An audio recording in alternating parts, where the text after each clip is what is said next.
Town Center Development Agency meeting to order. City Recorder, please call roll. Councilor Shaw, Here. Mayor Snyder, Here. Youth Councilor Nog, Here. Councilor Newton, Here. Council President Lube. Here. All right, I will. Sorry, Councilor Goodhouse. Here. Thank you. Didn't miss it. All right, I will ask everyone to join me in the Pledge of Allegiance.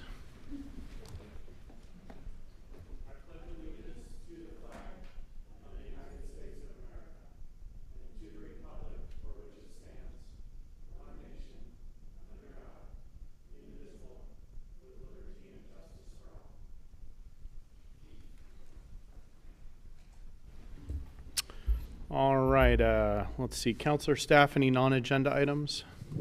Nothing for us, Mr. Mayor.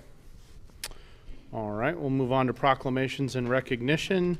I think the first one is a proclamation of November 26th as Small Business Saturday. Mr. Purdy, you have a presentation briefly? Good evening. Good evening, Council. Is there good audio on this? Okay. It's a pleasure to see you all this evening and be here in person. First time for me in a couple years now, so it's a pleasure to see you. I'm Lloyd Purdy. I'm the City of Tigard's Economic Development Manager, and I am inviting you today to entertain a proclamation regarding Small Business Saturday. Small Business Saturday is as a shopping day just around the corner on November 26th. The City of Tigard has a range of economic development programs to support small businesses. This includes, but isn't limited to, Tigard Build, a partnership with Professional Business Development Group that helps minority-owned contractors grow their businesses in Tigard. It includes the Opportunity Cafe that helps first-time entrepreneurs like Israel Martinez start and grow a business. It includes our LaunchPod Business Accelerator that will help new entrepreneurs start and grow their businesses at Universal Plaza. This includes programs like our tax increment finance funded program that encourages developers to add first-story commercial spaces under the apartment buildings. It includes our tax increment finance funded grant programs in downtown and the Tigard Triangle that encourage small business startups. It also includes a new program in which we're now beginning a request for proposal process in search of a lending partner to create and manage a business loan fund for Tigard businesses. Projects like these show that the City of Tigard is a champion of small businesses, and I invite you to celebrate the small business community here with a proclamation for Small Business Saturday. Thank you, Mr. Purdy. Is there a motion? I move to proclaim November 26th as Small Business Saturday. I feel really loud. I'll second that. Why is it so loud? Councilor Shaw, were you? I could not hear what you said. Were you? I was going to second, but I Ah, believe Councilor gotcha. Goodhouse did instead. Okay, it's been moved and seconded. Thank you. Let's see. Youth Councilor Nog, do you have an advisory vote? Yes. All right. All members of the council in favor, please say aye. Aye. Aye. Any opposed? Okay, we are proclaiming November 26th as Small Business Saturday. Thank you, Mr. Purdy. You're welcome. Good to see you in person. Good to see you too. All right, we'll move on to item 2B on the agenda, and I think we have Youth Services Librarian. You're also on the city's Diversity, Equity, and Inclusion team, Holly Campbell-Polivka. And this is a proclamation of Transgender Awareness Week and a day of remembrance from November 15th to 20th. Yes, thank you. You've already done my introduction. I'm Holly Campbell-Polivka, and I am a youth services librarian at the library and also a member of the Diversity, Equity, and Inclusion Advisory Team with the city. I wanted to talk a little bit about the importance of this proclamation on Transgender Awareness Week and why we do it. And Tigard's vision is to be an equitable community that is walkable, healthy, and accessible for everyone. And I want to focus on the key words in that vision, which are equitable and accessible. Our strategic plan defines equity as just and fair inclusion into a society in which all can participate, prosper, and reach their full potential. And it defines accessibility as providing equivalent ease of use and opportunity for all people to interact with our services, processes, and infrastructure. So we have several goals and objectives within the strategic plan that support that. 1.1b is hire a workforce to reflect the racial and ethnic demographics in our community. 1.4a is intentionally create an environment that fosters participation from all members of our community. 3.1g is invest in public spaces that equitably serve the city's diverse residents, workers, and visitors. 3.3a, increase access and participation of community members who are historically underrepresented in city processes and committees. And 3.4f, support higher home ownership rates among communities of color and historically marginalized communities to build intergenerational wealth. So since the strategic plan has been published, because there's a real focus on diversity, equity, and inclusion in the strategic plan, the city has also kind of been moving more in the direction of adding belonging to that. But unfortunately, that hasn't happened for all of our marginalized in Tigard, and particularly our trans and gender nonconforming residents and employees. The idea of making a proclamation for trans people may make some people uncomfortable, and I say sit with the discomfort. Trans and gender nonconforming people have been doing that their entire lives, and it's cisgender, so non-transgender people. It's cisgender people's turn to take on some of the emotional labor that trans and gender nonconforming people have been laboring all of this time. If we're truly going to meet all the goals and objectives in our strategic plan, and if the city is truly going to become an anti-racist city as we proclaim ourselves to be, because gender and race are intersectional, and if we fight racism, we must also combat transphobia and transmesia, which transmesia is the word that I prefer. It's not being afraid of transgender people, it's being bigoted towards transgender people. Then we must at a minimum begin with recognition and acknowledgement. May I read the proclamation, or would you guys prefer that I not read it? You're welcome to do that. Okay, so before I read it, I do want to note that the Transgender Day of Remembrance is a somber day, but let us also focus on trans joy on all the other days of this awareness week and every day. And the proclamation, the statements within the proclamation were written with input and approval of the city's employee gender and sexualities affinity group. So this is Transgender Awareness Week and Transgender Day of Remembrance, November 13th through 20th, 2022. Whereas Transgender Awareness Week is observed annually to raise visibility for transgender and gender nonconforming, and I'll call it GNC from here on out, people and the issues they face. And whereas Transgender Awareness Week leads up to Transgender Day of Remembrance, TDOR, on November 20th, a day originally founded in 1998 in remembrance and honor of Rita Hester and other transgender people murdered that year. And whereas TDOR is a day for publicly mourning and honoring the transgender and GNC lives destroyed through acts of hate and violence against them. And whereas the lives of transgender, Black, Indigenous, and people of color, particularly Black and Latinx transgender women, are most in danger. And whereas our city will stand up to discriminatory actions, harmful speech, and acts of violence. And whereas Tigard's transgender and GNC community is a diverse and essential part of our city, whose members contribute to the widespread academic, economic, artistic, political, and social spheres within and around the Tigard community. And whereas Transgender Awareness Week in Tigard is meant to raise awareness of the prejudice, discrimination, economic inequality, violence, and hate still facing members of the transgender and GNC community, and honor their power and perseverance in fighting discrimination and hate in all its forms.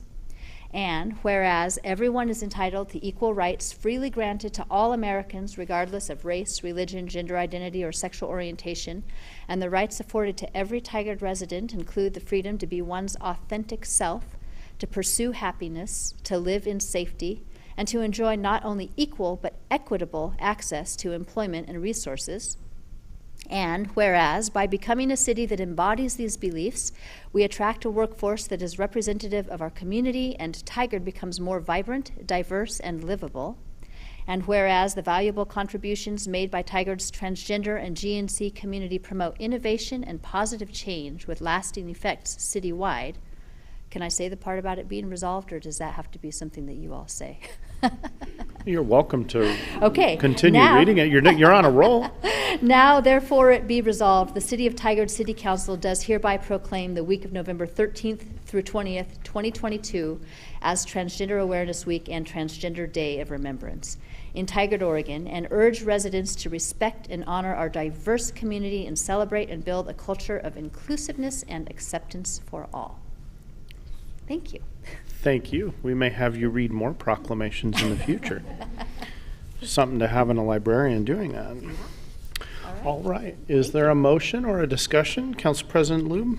I have a question. City Recorder Krager, the proclamation says that the week is November 13th through 20th, but on our little sheet it says the 15th through the 20th. I just want to make sure I use the correct verbiage. It is the 13th. 13th, okay. Thank you so much for bringing this forward. I think it's incredibly important, given all of the hate in our community and our nation, to recognize and reaffirm that everyone is welcome in our community. It's an incredibly important proclamation. So with that, I move to proclaim Transgender Awareness Week and Day of Remembrance, November 13th through 20th, 2022. Is there a I'll second that. Okay, it's been moved and seconded. Thank you, Councilor Goodhouse. Youth Councilor Nog, advisory vote? Yes. All right, all members of the council in support, please say aye. Aye. Aye. Any opposed?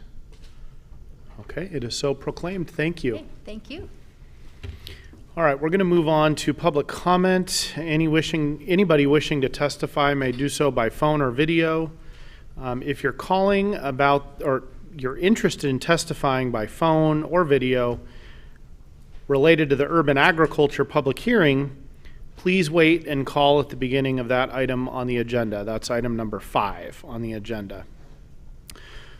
If you are wishing to speak on public comment about a general topic, you can sign up in the back of the room or phone or call in via video now. And with that, we'll move to follow up to previous public comment. Assistant City Manager Nyland. Good evening, Mr. Mayor and Council. There was only one public comment provided at the October 25th council meeting. It was a written comment that focused on urban agriculture. The project lead for our home program did respond to that constituent. So I'd like to take a moment to welcome everyone to November. We are 1 week away from Election Day, and just a reminder to vote. A little bit of background, ballots are due by 8 p.m. on Election Day, Tuesday, November 8th, and can be mailed in or dropped off at any drop-box location. Ballots received in the mail or after Election Day will still be counted if they are postmarked on or before Election Day. So Washington County currently has 388,181 registered voters. As of October 28th, 45,717 ballots have been received, or roughly 12%. So this is when I get to pull out my prop, my shoes. Let's walk our talk and get out the vote. That is my report for this evening. Thank you. Thank you, Assistant City Manager Nyland. Let's see, we'll move on to written public comments. And I believe that every written public comment we had, of which there were 7 received by noon, and then there were a few more, I think, received later. Those are all related to urban agriculture. Is that correct, City Recorder Craig? That's correct. Okay, so we'll cover those when we get to that public hearing. All right, is there any in-person public comment that is not related to the urban agriculture item on the agenda? There's nobody signed up. Thank you, Assistant City Recorder. Let's see, phone-in public comment for general public comment. Mr. Cleary, is there anyone in the queue? There's no one in the queue for general comment. All right, is there anyone in the video queue for general public comment? No one in the video queue either. All right. We've postponed item 3F, which is Police Chief Report and Tiger Chamber of Commerce update. Those are both going to be heard at the November 22nd council meeting. With that, we'll move on to item number 4 on the agenda, which is the consent agenda. This is both the local contract review board. Primarily, the consent agenda is used for routine items, including minutes and approval of contracts or intergovernmental agreements.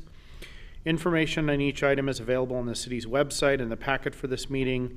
These items may be enacted in one motion without separate discussion. Council members may request that an item be removed by motion for discussion and separate action. Tonight, we have the following items on the consent agenda: Reservoir 18 and Pump Station Progressive Design Build Amendment, Right-of-Way and Utility Management Contract Amendment, Universal Plaza Activation Design, Construction and Project Management Amendment number 5, and Forever Lawn Playground Grass and Installation. Those are the items that we're considering. Are there any questions on the consent agenda or a motion? I move that we go ahead and approve the consent agenda. Okay, there's a motion. Is there a second? I'll second the motion. Okay, it's been moved and seconded. All members in favor, please say aye. Aye. Aye. Any opposed? Okay, motion's adopted unanimously. Thank you. And we are going to move on to item number 5, legislative public hearing, Urban Agriculture Code adoption. And with that, I will open the public hearing. Anyone that wants to offer testimony during the public comment period of the hearing will be allowed to do so. Please do call in now if you haven't already, if you wish to testify as a part of public testimony, or log in on video, or sign up in the back of the room if you're here in person. And with that, we'll move to the staff report. Associate Planner Pollard. Good evening, City Councilors and Mayor Snyder. My name is Hope Pollard, Associate Planner with the Community Development Department, and I believe IT is helping me with my presentation. Thank you. So I'm here with Assistant Community Development Director Tom McGuire today. We're here to propose new urban agriculture regulations, so we are asking for an official vote tonight. We'll be introducing a few options for regulating livestock in just a minute, and then asking you for your approval on an ordinance. Next slide, please. To provide a brief history of why we're here, the city previously had only one ordinance regarding urban livestock, that chickens be kept at least 100 feet from other structures. In 2018, this requirement was removed due to significant public input regarding the complications of enforcing it. Since that time, we have allowed our nuisance code to regulate associated issues such as odors, noise, and debris. Since 2017, the city has received about 6 code complaints regarding chickens or livestock. While minimal in number, these impacts were felt very strongly among the community, including pests such as flies or rats, and leading up to earlier this year when the intensity of complaints was raised.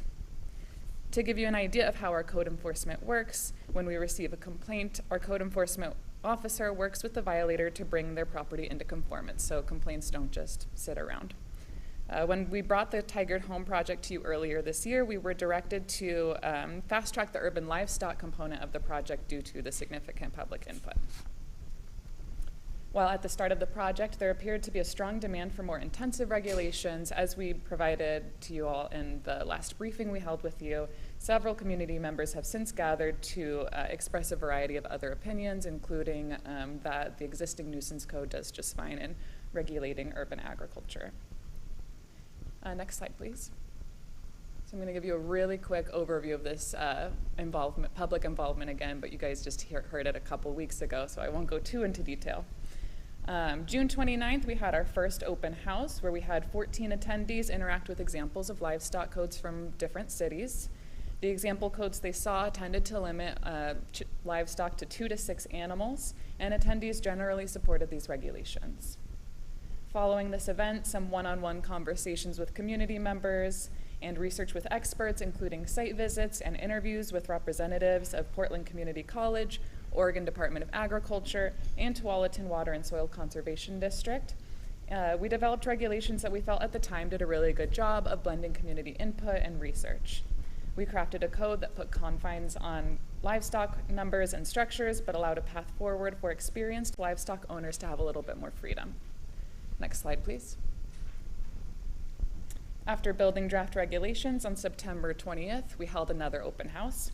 By the time we held this event, news of the project had reached a wider audience. We had 22 attendees plus a great deal of written feedback. Once more people got involved, our approach to regulations wasn't as popular as expected, as we presented to you guys in our last briefing.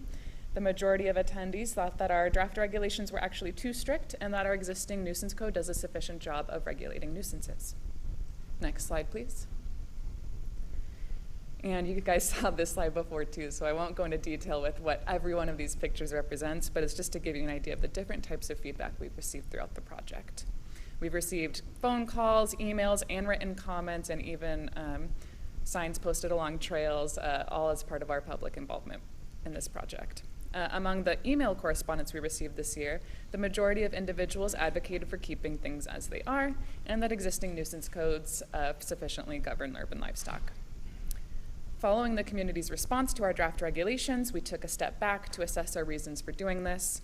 It seemed that the main issue folks took with our regulations was that they were too prescriptive for what is in reality an ever-changing activity with various nuanced needs. So we reminded ourselves that our reasons for writing these regulations are to mitigate potential nuisances and hazards associated with an activity that we otherwise see as providing a community benefit. Next slide, please.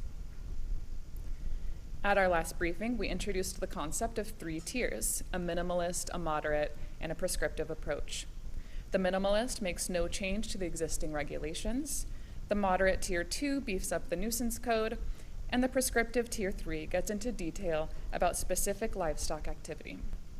Both the Commission and Council preferred tier 2 in our previous briefings.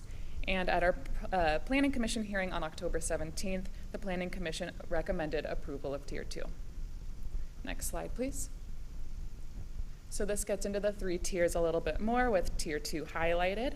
Again, tier 2 would beef up our existing nuisance code with some more livestock-specific regulations rather than getting into the nitty-gritty details.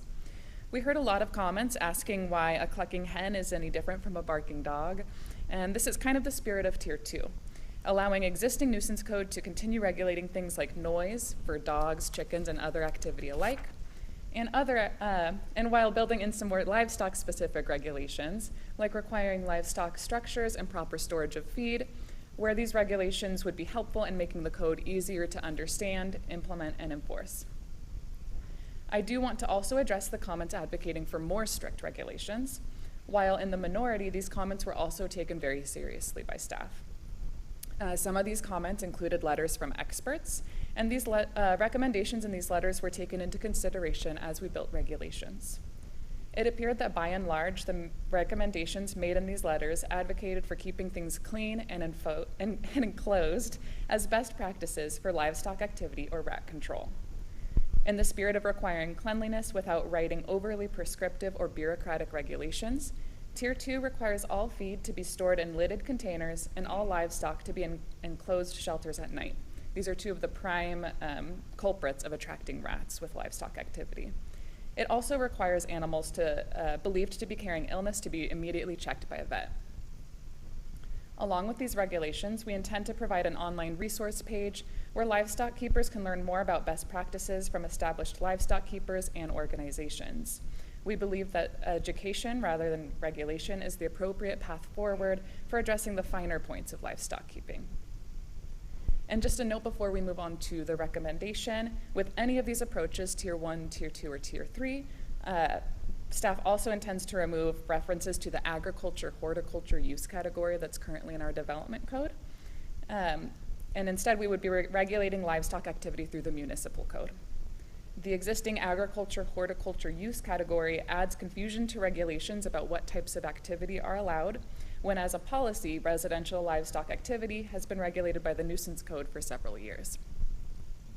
This edit will remove what is now sort of an archaic reference, allowing small-scale livestock operations to be regulated by the nuisance code with these additional things added to the nuisance code as proposed tonight, and commercial activity to be treated as an industrial or manufacturing use instead.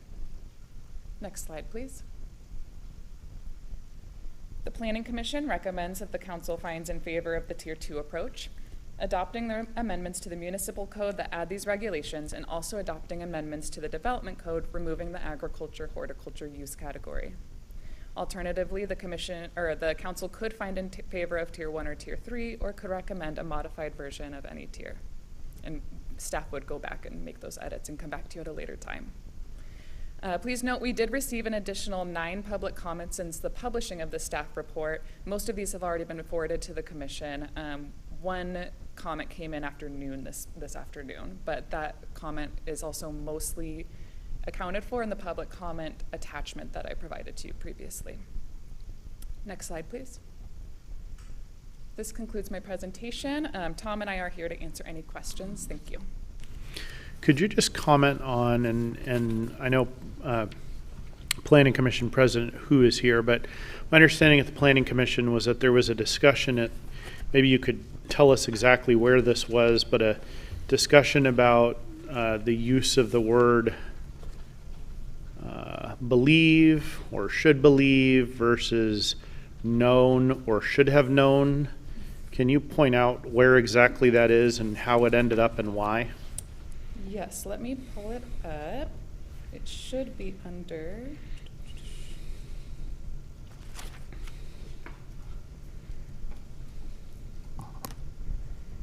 And I guess I wasn't clear whether the Planning Commission, I know the question was asked, but I wasn't clear whether the Planning Commission debated that or made an actual suggested decision or what, but. So that was an item of just discussion during the Okay. Planning Commission. And it is on page 2 of attachment 2. So it's under 6.02.630, keeping livestock, section D, other livestock. 1, livestock care and maintenance. A, livestock keepers must contact a licensed veterinarian to examine any animal believed to have a disease contagious to animals or humans, and it goes on. And there was some discussion about whether that should be believed or it should be known to or should have known to. But especially because this is in the municipal code, staff recommended that we continue with believe because it gives us a little bit more authority to determine that ourselves. Okay, and was the Planning Commission okay with that? They didn't recommend to include that change. So it was a in the ordinance. discussion but did not move. Okay, thank you. Other questions of staff? Councilor Goodhouse? A question, and it might be going forward, but when we take nuisance complaints or we look at things and follow up, is there a system, or will there be a system in place to maybe take a look and see how this is working as far as what kind of complaints we're getting? Is it working to fix it, or is there still ongoing, or is it not working? I don't know if we have that or if that's going to be part of this going forward, that we can kind of track to see if this will really help us.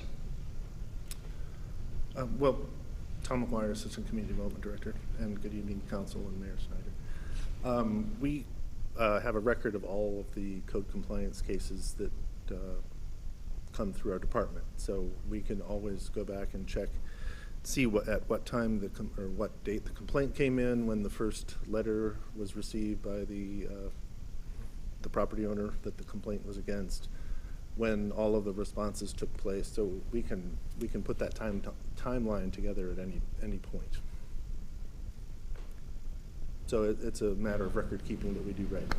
All right, and that's why I was kind of asking just for a comment going forward, that, you know, whichever way we go as a council, it'd be good to see, like, it's 6 months or a year down the road, to see what option we choose, if that seemed to work, or if there's maybe parts where we realize, oh, we missed a section, maybe we should add this part or remove it, or if it seems to be working. It would be a good way to categorize, or as a catalog, those would be an easy way to kind of look in a. Just to clarify where we are in the meeting, we're asking questions of staff. It was a question that I understand. I just want to keep us on the process. Councilor Newton? I promise I have questions. That's fine. Okay. Go ahead. I've been fortunate to have been experiencing someone next to me having livestock recently. So First question I have is, I'm unsure when to file a noise complaint. So how is an abutting property owner going to know when to file a noise complaint? And likewise, the situation seems to keep changing. So how do I know if the conditions are unsanitary or unsafe for the animals as an abutting neighbor to know whether or not to complain? What I advise people is, number one, if there's an issue, first talk to the neighbor. And then I advise if their neighbor is unwilling or there's some disagreement, then at that point, if they think that you can document that there's a noise issue or, as you mentioned, some unsafe or unsanitary conditions, then at that point I would proceed with code enforcement, contacting code enforcement. Okay. Because the second, we can then, as getting that process started, we pretty quickly get to, contact that person, Okay. start to gather the facts, and really figure out what the extent of the issue is. okay, and the next question I have relates to overnight structure requirements.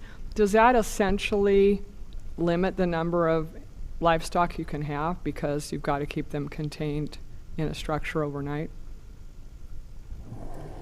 To a degree, yes, because those structures would be considered accessory structures, which our current code already regulates that each structure on most lots is a 528 square feet per structure is allowed, and then most lots, again, 80% lot coverage is allowed maximum. So at some point, you would be out of room to build. Okay. The next question I have is, I'm trying not to be Mrs. Kravitz, but I hear things, so I look over the fence. It seems to be an ever-changing situation over there. The chickens are now gone. Now there's a lot of ducks. I like ducks. But anyway, so my next question is, how are the folks who are going to want to do this, which I'm not opposed to, going to know what the regulations are? How are they going to find out what the requirements are? So there's kind of two answers to that. One is we have a very extensive interested parties list at this point, and so we'll be blasting that information out through that channel, and we can also put it through our usual, social media channels, et cetera, to let people know. But second, for anybody who still doesn't hear about it, I think it'd be similar to most of our other existing regulations. We get calls I also work the planning counter, so we get a lot of calls all the time about, oh, my neighbor does this, why can't I? Or, is my neighbor's doing this, are they allowed to? So then it can get into, people can call us and ask us if they're allowed to, or they can get in trouble for some excessive noise or something and have a code complaint brought against them. But again, when code enforcement gets involved, it's usually, we just send out them out a letter to begin with, so it's not like they get severely reprimanded. It's just, hey, just so you're aware, you might be violating an existing ordinance, and let's work together to resolve it. So. Okay. And the next question, I only have two more. Why 36 hours for bee swarms? That seems like a long time. Yeah, I think originally we might have had something like 24 hours. And some of the feedback that we received from the community was that they don't want the bees to be swarming any more than we do because they want to catch their bees. They don't, it's bound to happen, but it's usually very quickly resolved. And then it's just a matter of, for us, what's kind of feasible in terms of code enforcement. So if it's still going on after 36 hours, there's a problem. If it's within that range, somebody's probably working to take care of it before we're just, sticking our noses in it. Okay, and then what about putting requirements that animals, like the little chicks that were next to me got through the fence. They're not fenced between actually my yard and their yard. There's enclosures on their property, but nothing to keep smaller animals from going onto my property. I don't really care, I don't have pets, but I would hate to have something happen to one of their animals. So why don't we put something that requires them to be totally enclosed on a piece of property so they don't go onto the street or into the neighbor's yard? So that technically under the Tier 2 regulations would be a violation. Okay. Because they're required to be within a fenced yard at the very least at all times. And it's worded so that it's appropriate to the type of livestock being contained. Yeah. Okay, those are all my questions. Thank you. So Tier 2 addresses that, is what you're saying. Okay. Other questions? Council President Lube? Yeah, I think in a lot of the public comments, there was some severe concern regarding sort of the illnesses and those sorts of issues, transferring or being in the community. Do we feel as though the contacting a licensed veterinarian to examine any animal behavior is sufficient?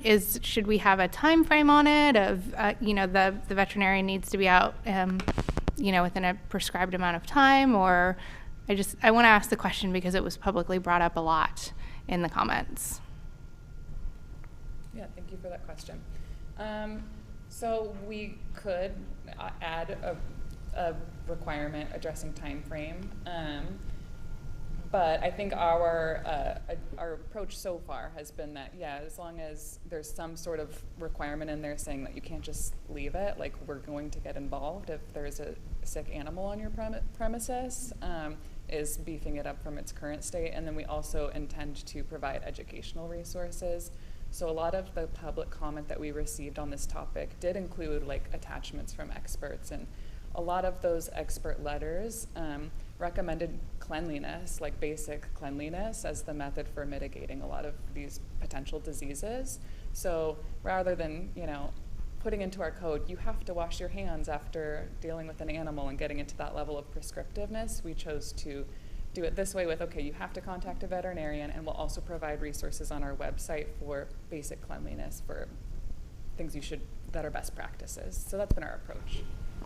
Thank you. Councillor Shaw.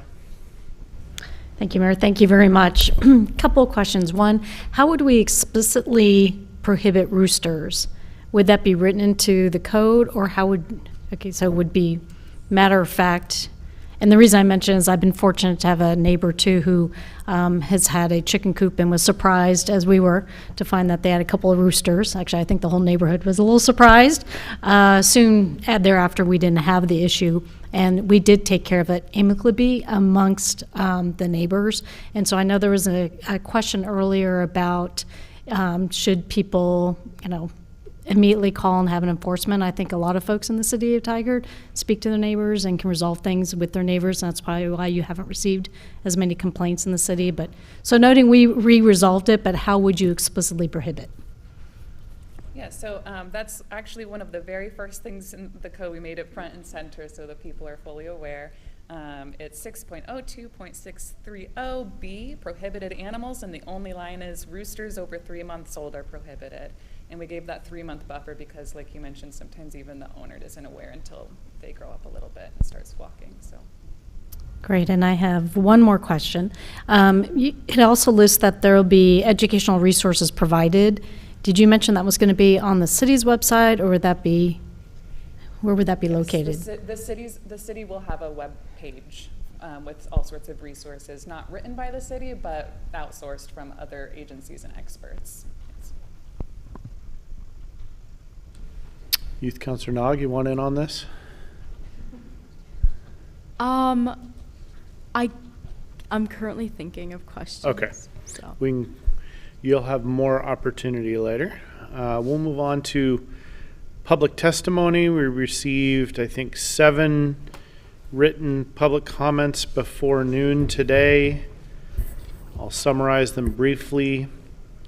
Joel Vermillion, urban agriculture comment, suggested, and this is just a quick summary, that we keep the code as is or adopt Tier 2. Lisa Dylong, in support of the Sprague family. Paul Colligan suggested that we keep the code as is. Tier 3 is too much, but if compromise is needed, supports Tier 2. Marilyn and Lynn DePaul, concerns with health, nuisance, and other off-site impacts. They supported Tier 2, and existing code is not right. Why not more consideration of Tier 3, question mark. Thomas Poff Turner supports small home farms. Mary Potoff commented with an attached model zoning ordinance. And Roger Potoff communicated about concerns regarding health aspects, provided some attachments, the articles against urban chickens and for more regulation. That is the written public comment we received by noon today. We're going to go to phone and video testimony, and then we'll go to in-person testimony. So let's start with phone testimony. Do we have any phone in public comment, Mr. Cleary? We have 2 callers currently in the queue, and I'll pass the first one in. Okay, thank you.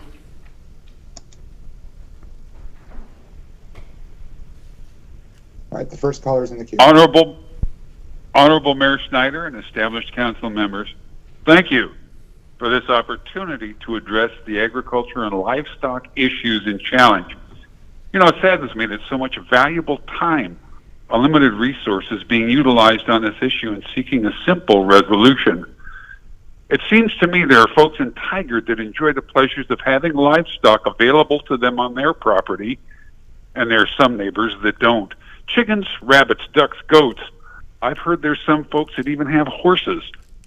Folks growing livestock to provide for their families are bound by law to uphold current regulations for comfort and safety of their neighbors and themselves. Supporting the current nuisance code, if there's a complaint, it gets resolved and they move on. It's comforting to know the past 7 years there have only been 6 complaints reported to this city. For some time, my concern was for an upset individual who had an emotional axe to grind and chose to use the city as a grinder. To me, as an outside observer, it just didn't seem right. If compliance issues are resolved to the letter of the law, common sense would dictate the repetitive complaints are not about compliance, but about neighborly accommodations and someone's lack of personal satisfaction. As a distinguished panel of experienced people, you've outlined some changes to existing guidelines that support the integrity of comforts and pleasures of folks living in Tigard. Some changes may please some people and yet infringe on others, not only creating more regulation, but more labor to satisfy an indigenous sample's need for self-serving reciprocity. Ladies and gentlemen, Tier 1 truly does take care of the welfare and well-being of the city's peoples. I do understand that now there has been an investment of time, monies, and emotional reflection. These investments, along with others, press the requirement of resolutions for these expenditures. Tier 2 appears to satisfy that should a need really need to be applied, and a change really need to be applied. Tier 3, folks, that seems the epitome of government regulations injected into homes and backyards of urban farmers that will create unnecessary time consumption for everybody involved. The insightful question is just to what real means. I want to thank you for this opportunity to address this distinguished gathering in remembering Abraham Lincoln quote, "You can never please all of the people all of the time." Thank you and good evening. Thank you. Mr. Cleary, please put the next caller through. The second caller is now on the line. Hello. All right. Hello. My name is Christy Latimer. I am a neighbor of the Sprague family, and they are creating a beautiful urban farm in our neighborhood. They are working to unite the neighborhood. They support their neighbors. I've even borrowed their goats to help my own property when I've had some overgrown vegetation.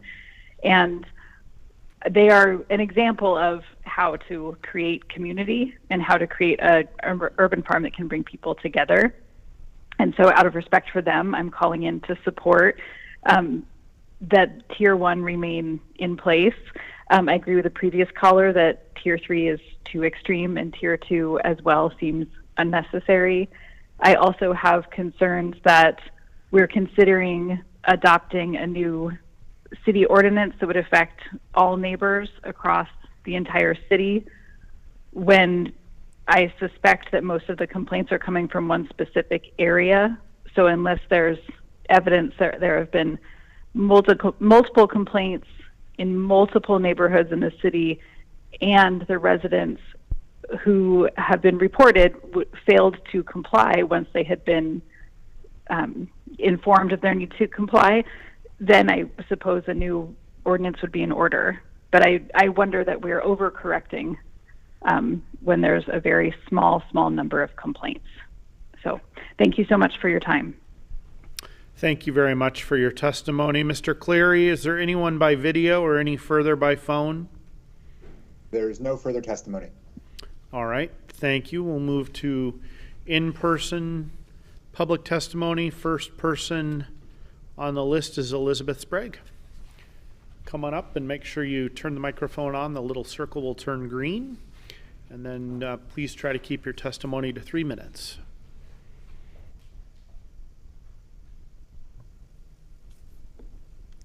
Mayor Snyder, City Council members, my name is Elizabeth Sprague, and I want to thank you for hearing me tonight. I addressed our personal neighbor dispute in my written comment to Council. It is unfortunate that I've had to spend so much time defending my family from outright lies, but I am confident that you've heard all sides of the story by this point, so I want to focus on what you're voting on tonight. I'm asking that you vote for Tier 1 or 2. I am forever on Team Tier 1 because I don't believe we should even be discussing these codes right now. Public records showing minimal complaints against poultry and livestock prove that Tigard's current nuisance codes are doing their job to protect residents against things like odor, noise, and pests. The handful of complaints that have been received in the last 7 years were resolved quickly through the code compliance process. I reviewed those records, and the animal owners were cooperative and happy to make adjustments needed to make sure they were not affecting the livability of their neighbors' properties. Tier 2 is a reasonable compromise. Hope and her team have done a wonderful job listening to all sides, being transparent about their process, doing their research, and reaching out to experts. The 3-tier approach shows their creative thinking and dedication to finding a solution that addresses everybody's concerns. Our way of life and the way we choose to use our property is everything to us and has a positive impact on the community. Putting drastic restrictions on poultry and livestock is unnecessary and would have negative impacts on many aspects of our family's life. Food security, education, mental health, physical health, sustainability, carbon reduction goals, creating biodiversity, soil regeneration, giving back to our community, and more. We are abiding by all Tigard City codes. The complaint filed against us has been closed. I had Tigard Code Compliance Officer Ken Ross out yesterday to confirm that we are still in compliance. This means our property is not excessively noisy, does not have an offensive smell, is not attracting or serving as a breeding ground for rodents or other pests. I included recent photos of our property in my written comments. I appreciate the time you have all spent listening, reading written comments, and showing up. I ask that you vote with Tigard's future goals of community and sustainability in mind. Thank you for your time. Thank you, Ms. Sprague. And next, we have Mike Sprague.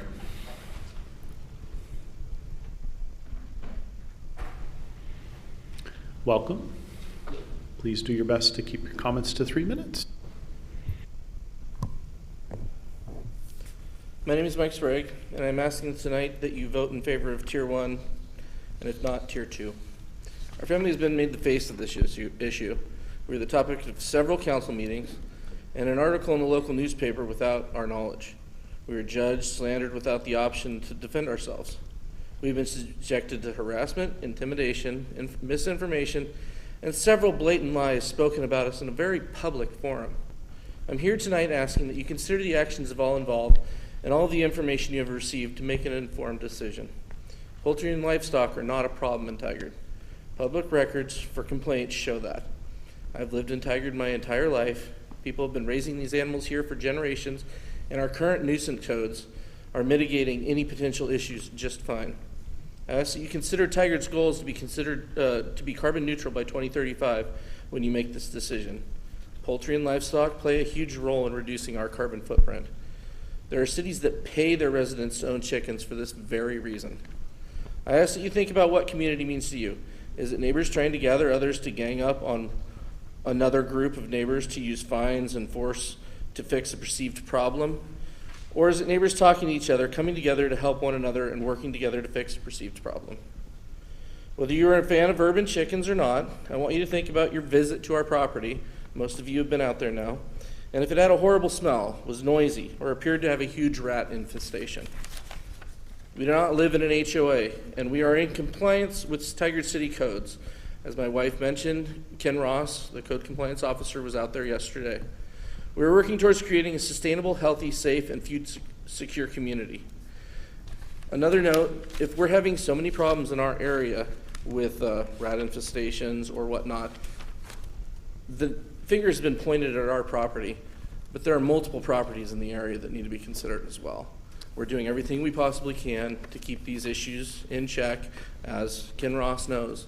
And we're just a little tired of having it where we're the issue, when there's plenty of other areas that this could be coming from. Thank you for your time. Thank you, Mr. Sprague. All right. Is there any response to testimony by staff?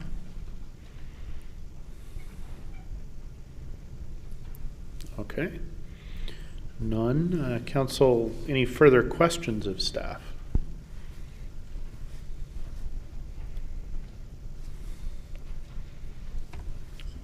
Okay. If not, I'll close the public hearing. And we'll move on to council consideration of ordinance 22-09. Mr. Mayor, I have a comment. Sure.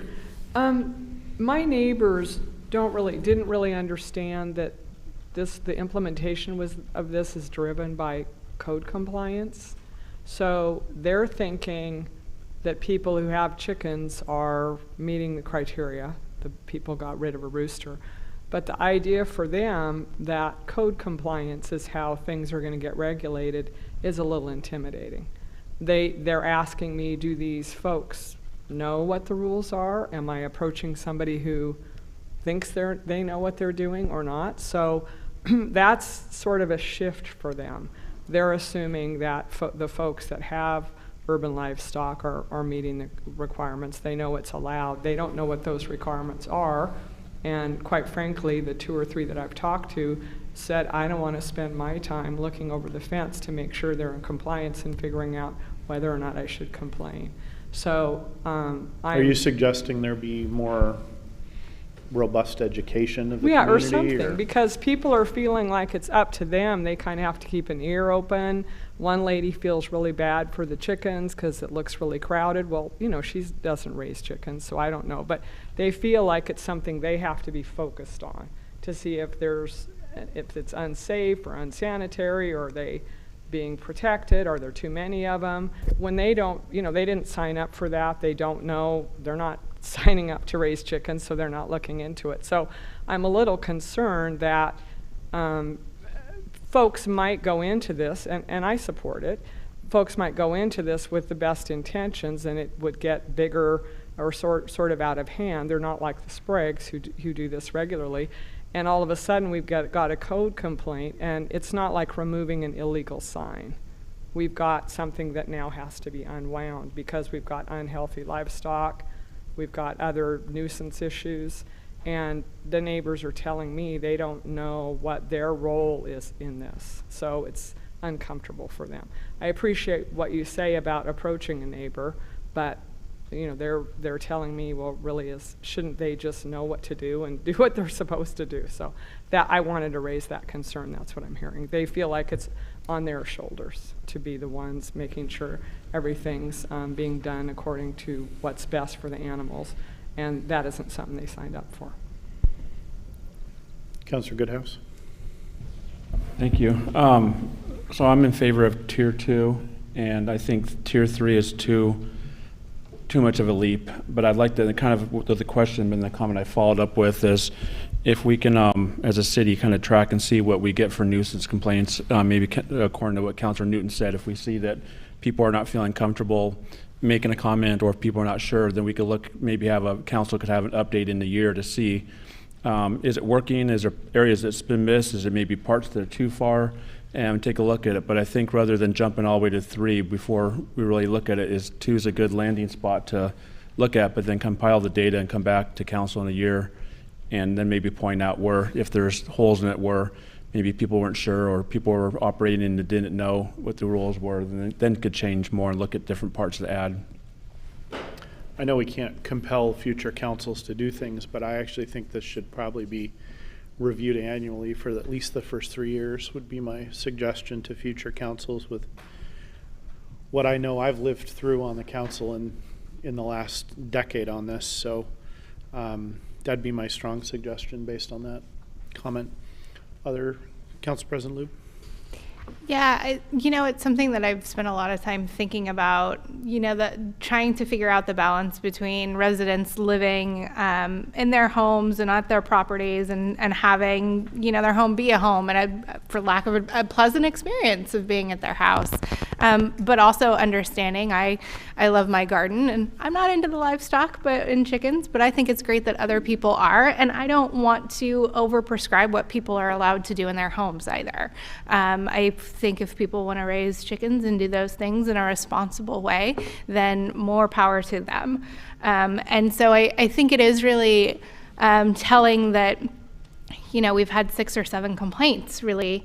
But I do wonder at the same time, having some issues with my neighbors, it is difficult and really uncomfortable to go and approach them. And it does feel hard being a complaint-driven city and that it's on, the residents almost to kind of be the regulators. So I certainly understand everyone wanting to continue with level 1, but I also understand just having a little more parameters on expectations in 2. I think 3 is way too far.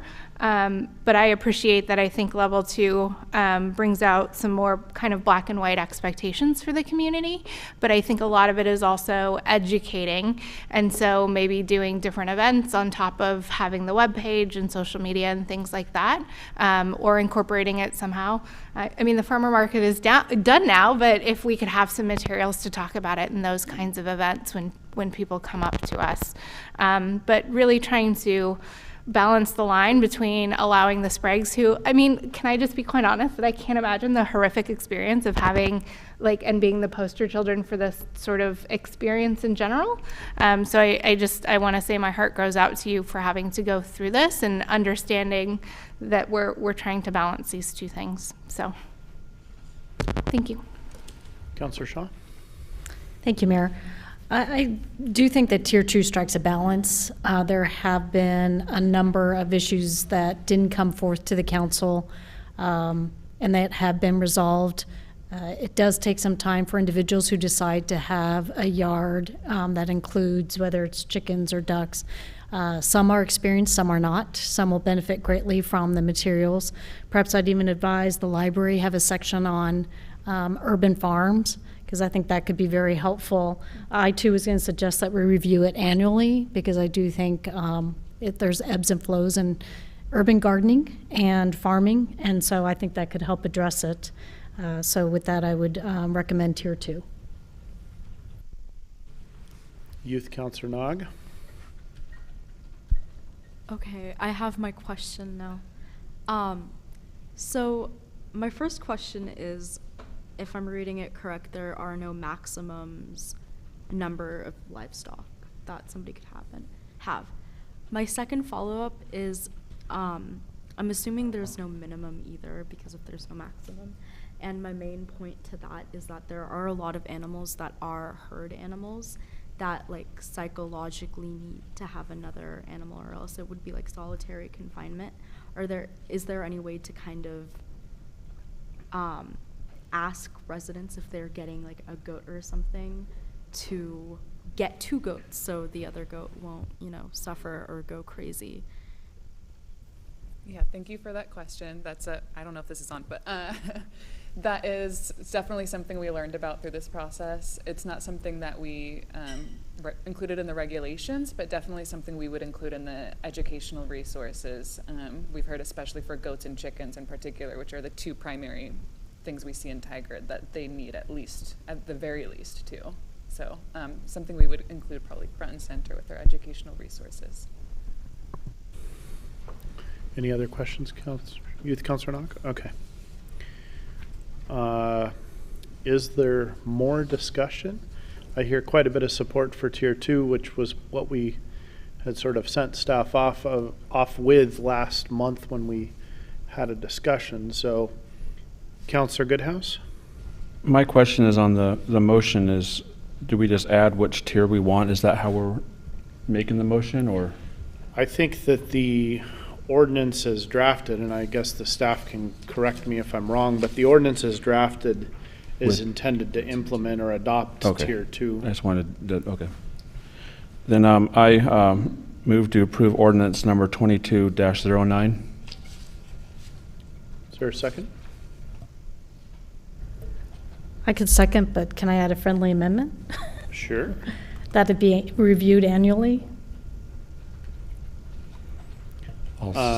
Let's get a second on the motion, and then we can consider that as well. Terrific. So is there a second on the motion? I'll second the motion. Okay, and then Counselor Shaw, you're wanting to amend the motion to include, to require an annual review? Require may be a rather strong word. Suggest? Suggest. Okay. City Attorney Rahala, how would this fit into the framework of what we're acting on here? So it depends on how council wants to do it. If the intent is to strongly recommend that staff bring it back, then that direction can be given, and we don't need that to be articulated in a motion or in the ordinance. If council wants it documented, we would amend the motion to include that requirement, and then that would be part of the motion. All right, so Counselor Shaw, it sounds like you wanted to strongly recommend but not require, is that correct? Okay, so that's sort of a informal direction at this point? Okay. So we've had a motion and a second. City Recorder, read the number and title of the ordinance, please. Ordinance number 22-09, an ordinance amending the Community Development Code, Title 18, and Nuisance Code, Title 6 of the City of Tigard for the purpose of adopting urban livestock regulations, DCA 2022-00003.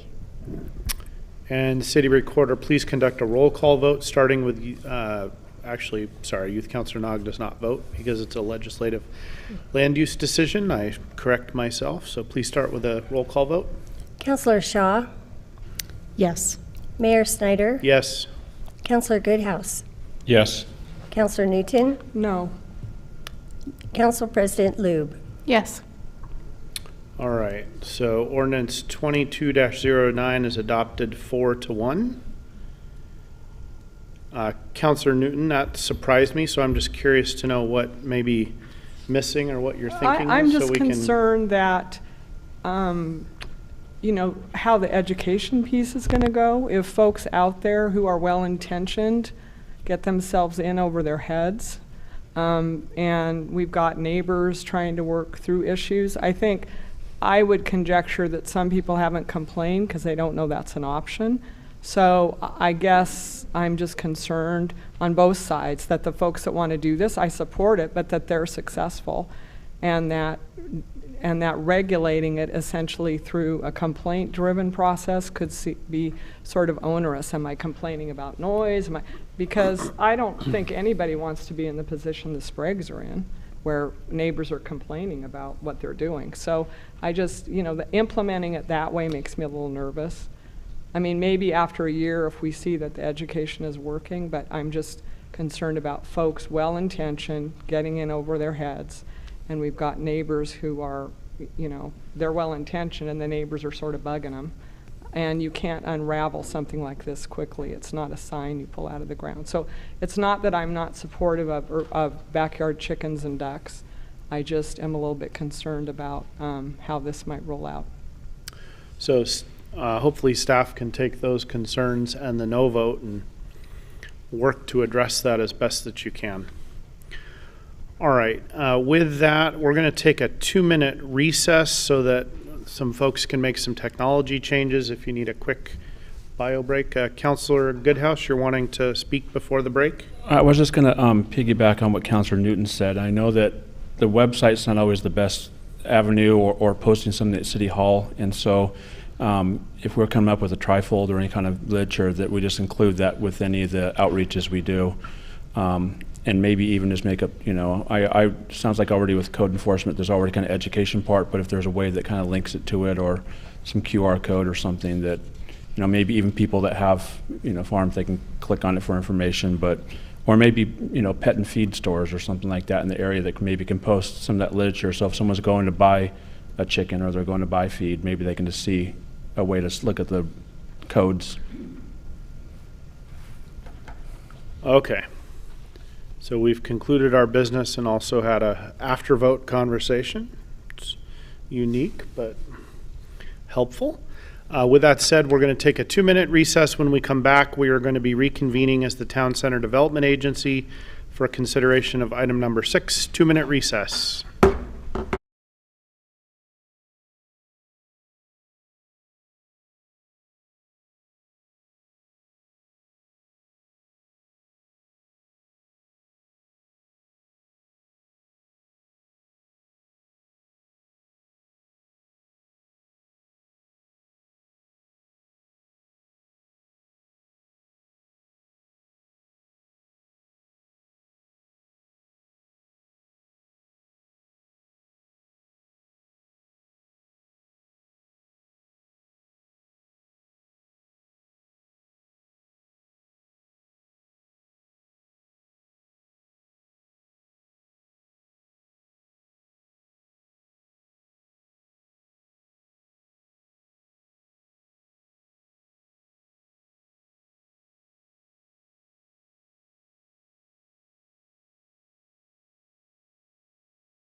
You good? Okay.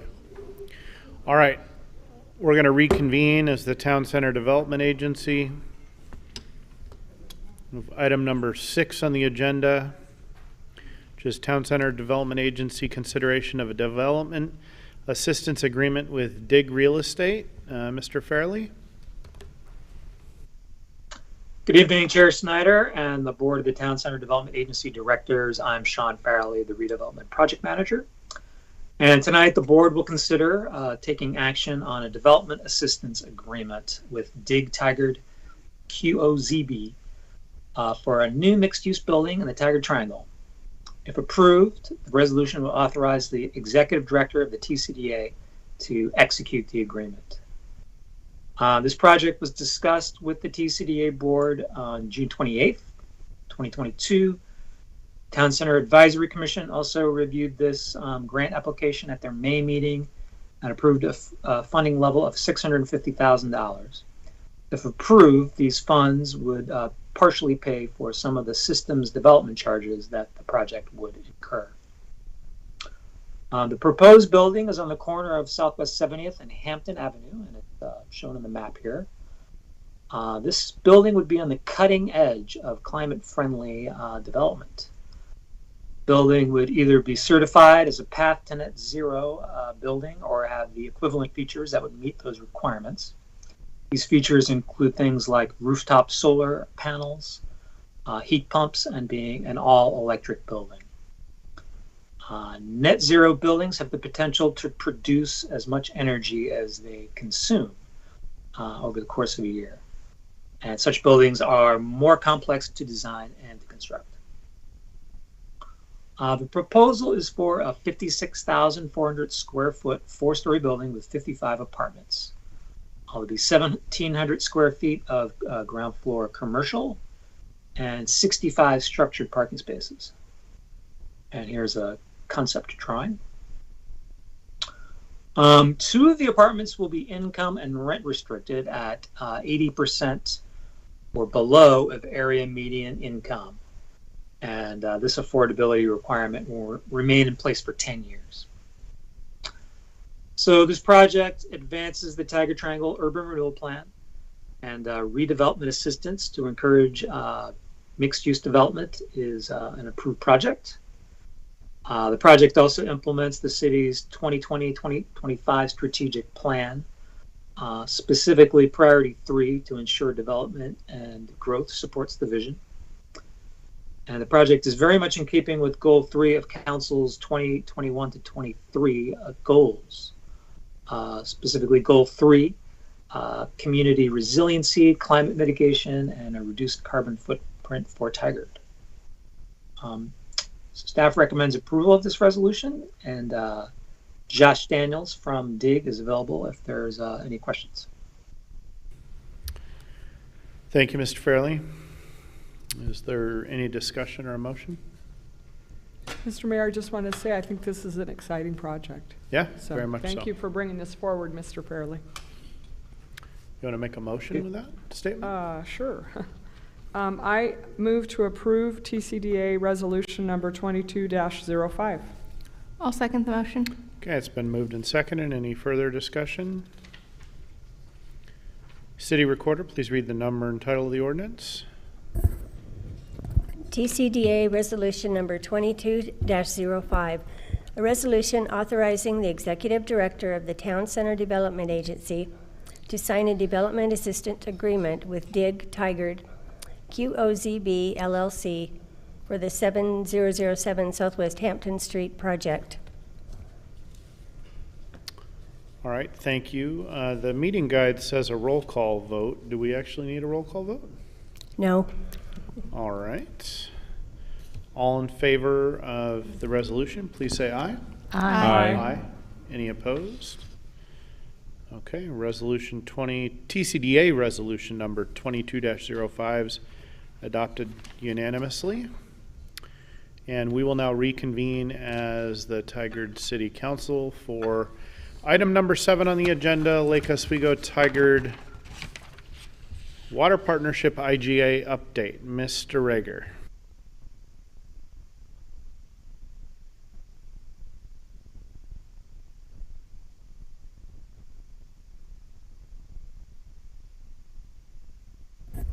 Would you turn on the mic, please, and move it a little closer? Thank you.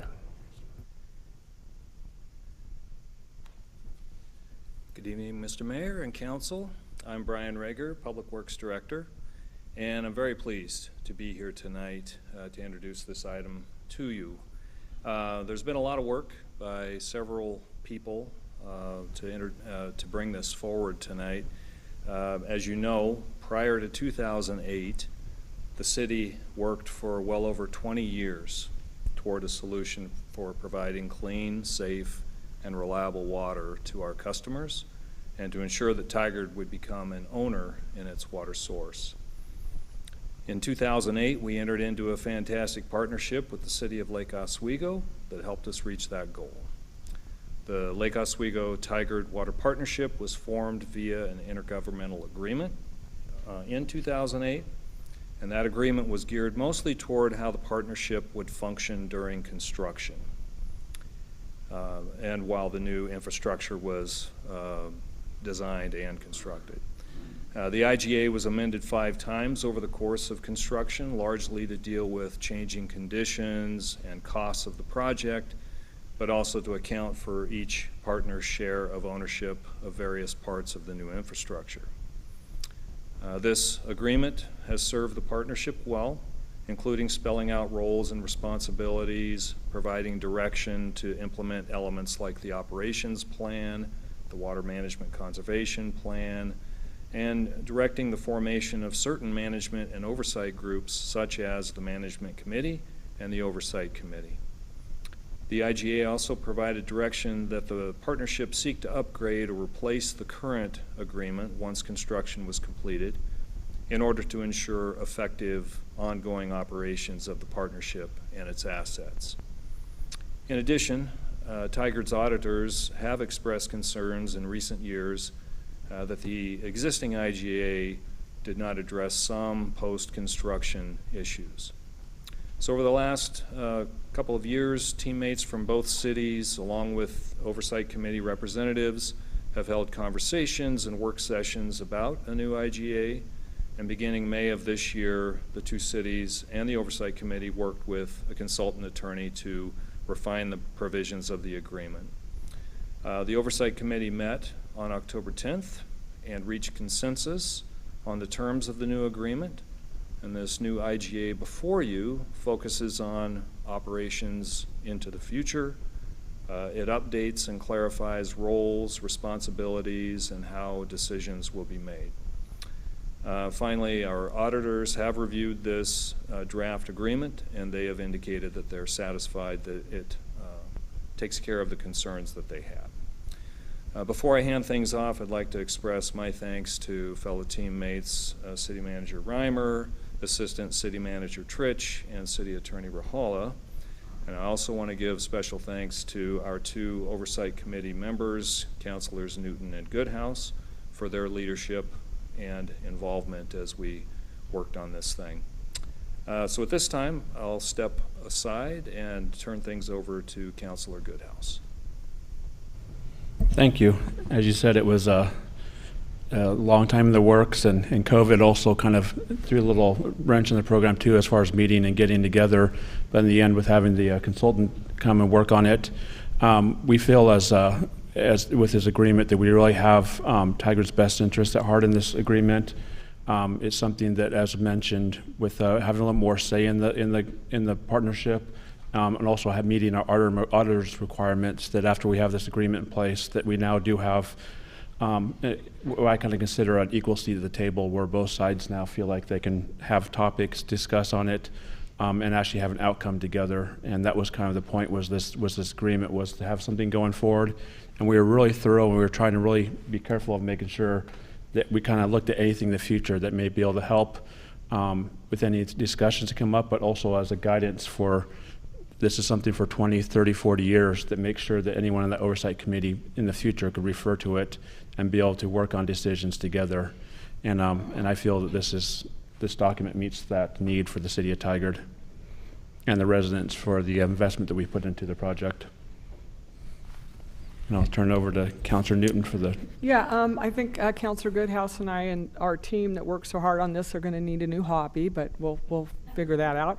I think what we strive to do in this agreement is clarify the roles of the management committee, and we've changed the oversight committee name to the partnership review committee.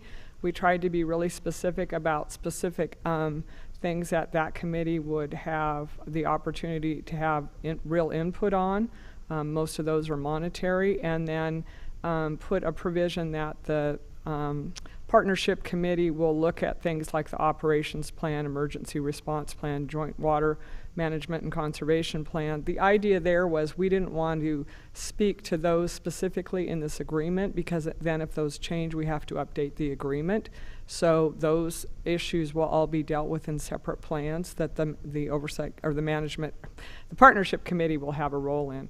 And we also talked quite a bit about the ability of members of the partnership committee to bring amendments or actions that they thought should be considered that might be outside of one of the plans or one of the actions happening, because we don't know in the next 50 years, what issues might come up. So we were careful to make sure that there was an opportunity for members of that committee to introduce concepts and see if they could get support from their fellow members. So if there are any questions, we'd be happy to answer them. I again want to echo appreciation for in particular Brian and Shelby, who worked really hard on this. And so if you have questions, we're happy to answer them. We had a lot of debates on specific words. So I remember those days from my 6 years on the Water Partnership Oversight Group. I actually thought this agreement was going to get done while I was still in my role as City Council President, but that didn't happen, and it's now been almost 5 years later. So I'm glad it's nearing completion. And thank you to the whole team. I know it's been really challenging, but it's super important for our community. Other comments or questions from the council? First, just a comment, echo my thanks, having read through the agreement and also listening to Councilor Newton and Councilor Goodhouse and their various reports back of the meetings, and then also with City Attorney Hala and also Brian. You've all done a fantastic job, and thank you for representing the city well. Thank you. I just wanted to echo that when we talk about the time, I mean Shelby and Brian and even this was back to John Goodrich and even Steve Reimer or Marty Wine before our previous city manager. It was no simple task. It was a lengthy, long-term, hours and hours of week, nights, all the time, meetings, weekends. So there was a lot went into this, but it was something that's got to cover 50 years. So I want to again thank the staff for all the hard work and. And we'd be remiss if we didn't thank the folks over at Lake Oswego as well. Thank you. Yeah, we can thank them, and I'll also add the comment that I think that also explains in part how long it took. At least I can say that. I'm going to be out of office soon. All right, is there a motion? I move to direct the city manager to bring forward a resolution for approval of the intergovernmental agreement at the November 22nd, 2022 City Council meeting. I second it. All right, and all members of the council in favor, well, I guess Youth Councilor Nog, would you like to cast an advisory vote? Yes. All right, all members of the council in favor of the motion, please say aye. Aye. Aye. Statically, yes. Aye. Any opposed? Okay, city manager, you have direction. 5-0 vote. Thank you, Mayor and councilors. Appreciate it very much. Mr. Rager, thank you again. And with that, we'll move on to Charter Review Committee application discussion. Deputy Recorder Raimundo and City Attorney Rahala, you are presenting. I think Jesse's the lead on presenting, though. Hi, yes. I'll be presenting tonight with our City Attorney, Shelby Rahala. Good evening, Mayor and Council. My name is Jesse Raimundo, Deputy City Recorder. I'm here tonight with City Attorney Shelby Rahala. I provide support to City Attorney Rahala as we lead the development of the Charter Review Committee. Tonight, we request that Council receives 19 applications for the Charter Review Committee. As the list attached to the agenda item summary shows, we received 15 applications for the 6 public member seats, 1 youth applicant for the 1 seat, and 3 applications from past and present Tigard elected officials for 3 seats. Council also indicated an interest in appointing 2 alternates to the public positions. This is an opportunity to ask questions and provide input regarding the application process prior to the appointment of members on the November 22nd council meeting. Though time is scheduled on November 22nd for the appointments, council can also decide to appoint members tonight if ready. After receiving council feedback at the September 13th meeting, our design and communications, city administration, and library teams conducted extensive outreach and recruitment, such as highlighting the opportunity to apply for the Charter Review Committee in the city newsletter, featuring an advertisement on the Tigard Life newspaper, and sharing the information with the Community Roundtable and Committee for Community Engagement, to name a few. A complete list of the efforts can be found in the agenda item summary. We received a total of 19 applications as included in the agenda packet. If council decides to select the applicants tonight, our team will proceed to the next steps of the recruitment process, which include the official notification of the members. If council decides to select the applicants at the November 22nd meeting, our team will continue to set aside time for that meeting. Again, tonight's requested action is that council receives 19 applications for the Charter Review Committee, and if ready, appoint members tonight. This concludes the presentation, and please let us know if you have any questions. Thank you, Mr. Raimundo. I want to frame this also for the council. We had 1 youth representative apply who I think submitted a very thorough and quality application. And we have 3 City of Tigard elected officials or former elected officials that have applied for 3 spots. I guess what I'd suggest would be, if the council's willing, I would suggest that we consider making those appointments tonight, but that we take more time to work through the community member positions, since there's a lot of choices to make, and I think that's more complicated. Unless, we're 50 plus minutes ahead on the agenda. I guess we could try to work through that tonight, but people may want to do that more on their own time. But that would be my thinking, would be to move forward with the ones that seem to me to have fairly obvious outcomes, but I'm open to other thoughts. And I'm open to even doing all the community members if we want to spend the time on that. So those are my thoughts. What thoughts do other folks have? I support that, Mr. Mayor, but I do have a question. Sure. What was your thought about how we proceed to consider the community member applications? Well, I think my suggestion there is that we all spend more time, if you haven't already, with the applications, and that we in my mind, from a facilitation standpoint, this would look very similar to what we did with the Public Safety Advisory Board appointments.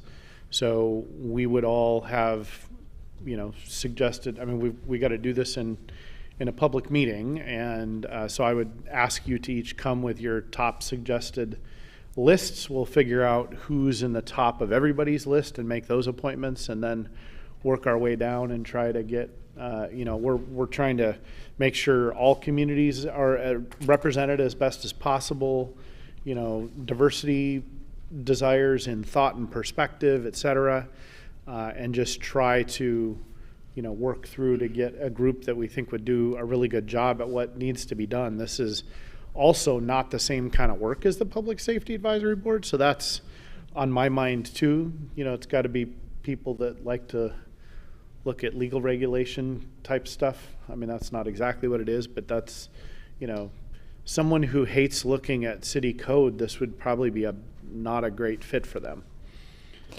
I feel like they probably didn't apply reading through the Probably applications. not, yeah. I don't think we have anybody not interested in that. Probably not.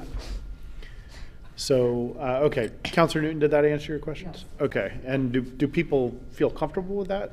Sorry, Council President Liu? Yeah, I would just say, I think, you know, I'm comfortable moving forward with the 3 positions and the 1 position, but I think it would feel better for me to approve everybody at once rather than saying some of you get appointed today and some of you get appointed in 2 weeks, or 3 weeks, I guess.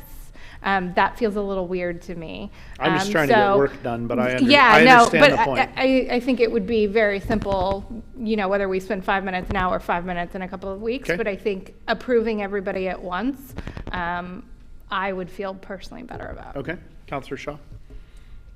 Thank you, Mayor. I too would agree if we could appoint everybody tonight. Just one clarification, my name is misspelt on the document, so just it'd be great to have it with one Okay, N and get not that 2. corrected. Thank you. All right, noted. And I haven't heard a single person say they want to review all the community members tonight. Is that, everybody's agreeing with my suggestion there that we work that later? Yeah. Okay. Councilor Goodhouse? I did want to just kind of clarify, you threw a couple of things as far as considerations. So, I mean, I guess we'll come up with our own, but there is a kind of a wide range of spectrum you've kind of threw out there as far as what we consider and make sure we kind of have everyone represented from each category. So I don't know if we want to kind of come into agreement maybe when we're looking at this, what we all want to see, maybe if we provide us guidance going there, or if we kind of still come with our top 6 and then go from there. I would come in with your top 6 and your extra 2, so you really need to come in with 8, right? Yeah.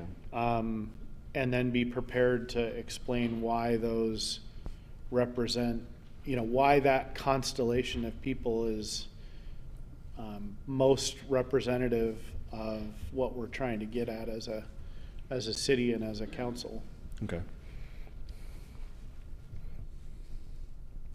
I mean, that's just my perspective. Others can share, but that's my thinking there. Staff, you look like you may want to add anything? No? Okay. They're surprised the meetings come so good. Hey, I have a 6 a.m. work meeting, so I'm excited about this. Do we? So, Deputy Recorder Raimundo, is there anything further that you are thinking we need to do tonight, or are we headed on the right track? No, looks like you're headed on the right track. City Attorney Rajala, would you like to add anything? Nope, the option tonight was if you have any questions for us, we're happy to take those. If you wanted to appoint tonight, we're happy to do that. Carry it forward to the 22nd. We are happy to do that too. Okay. I think we've got clear direction from the council. We'll come back. How much time are we going to have on the 22nd? That's probably another discussion point. We're going to need at least, if our prior experience is in any indication, I'm going to say this is going to take, working through the community member positions is going to take at least 45 minutes. Yeah, I was anticipating an hour. So Okay, I think so you have it. That's even better. Okay, so you've got an hour on the schedule for, City Attorney Rajala says maybe not.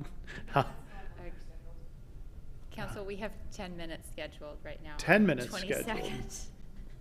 We'll be working on the agenda. Okay, that 10 is definitely not going to work. So I would say it's got to be 45 minimum, and an hour would be preferred. Yeah. For this council, I got experience with this council. Unless we all have the same 6. Yeah. All right. Well, thank you, Mr. Raimundo. We'll move on to item number 9, non-agenda items. We had none. City Manager Reimer, administrative report. Well, good evening again, Mayor, councilors, members of the community, and my teammates. Just a quick thanks for last night's event downtown, to many downtown businesses, the TDA, many members on our team that hopefully many of you saw working, volunteering, members of our community, and just many others. There were a lot of happy faces again, smiles, and it just seemed to be a great event. Talking with the different business owners, everyone seemed very pleased and happy with the turnout last night and the number of families and kids that were there. So another nice thing just starting to come back. We had it last year kind of informally. This year we had a more formal. You could just tell the difference. And just thanks to everyone, I think, for just a great evening and a safe evening for our children. So just a few quick things. Our library team is working with the Oregon Law Center and our own community development department to teach renters about their legal rights and resources. And so we're going to be holding an event called the Renters Know Your Rights program on Thursday, November 10th at 6:30 at the library. And it'll be a chance for them to learn about ways to protect themselves and how then to seek assistance from attorneys and lawyers, city government, and community organizations. So really understanding how to, I'll say, navigate the system as well to help them protect their own rights. We had a patron who visited our library. The library's great at sharing the personal experiences of others. And she came in and said it was the most beautiful library that she's ever seen.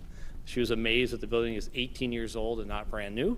And this is obviously a result of our library team, our facilities team, volunteers, other community members of just really embracing what the library is about, making sure it's in good condition inside and out at all times. It's nice to hear those, right, after 18 years that people are feeling that way about one of our public facilities. So kudos to everyone for their efforts in keeping our facilities like that. We also had a tour of BIAMP, manufacturing factory. And so they're located in Beaverton. They now have a site here on Cascade. They are now operating they have $4 million in new equipment, 100 employees operating 3 shifts. This is also part of our Tigard Enterprise Zone, where the firm receives a 3-year property tax abatement as long as they meet some of the conditions, including increasing employment by 10%. So meeting some of our overarching goals as well for our community. And then my last thing is about our senior housing project just over the way there. We just had a major milestone.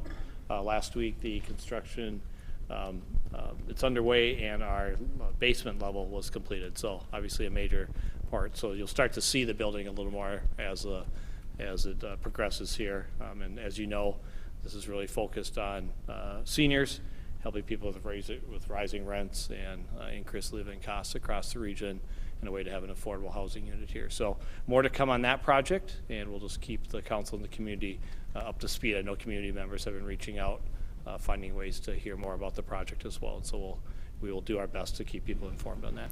And that concludes my remarks this evening. Thank you, City Manager Reimer. I will say that the members of the council that went to BIAMP today actually got to see that equipment actively being installed. It was pretty interesting, and a pretty cool facility to see a company that's actually making things in the U.S., especially in the semiconductor world. It was pretty cool. And also having a location on Hunziker as well, so they have not only they're in Cascade but on Hunziker. Yeah, it was really great to see our enterprise zone program working. And this is the second time they've done it, so it was great. Yeah. All right, we have no executive session scheduled. Is there a motion for adjournment? I'll move to adjourn. I'll second. It's been moved and seconded. All in favor of adjournment, please say aye. Aye. Aye. Any opposed? We're adjourned. Good night, Tigard.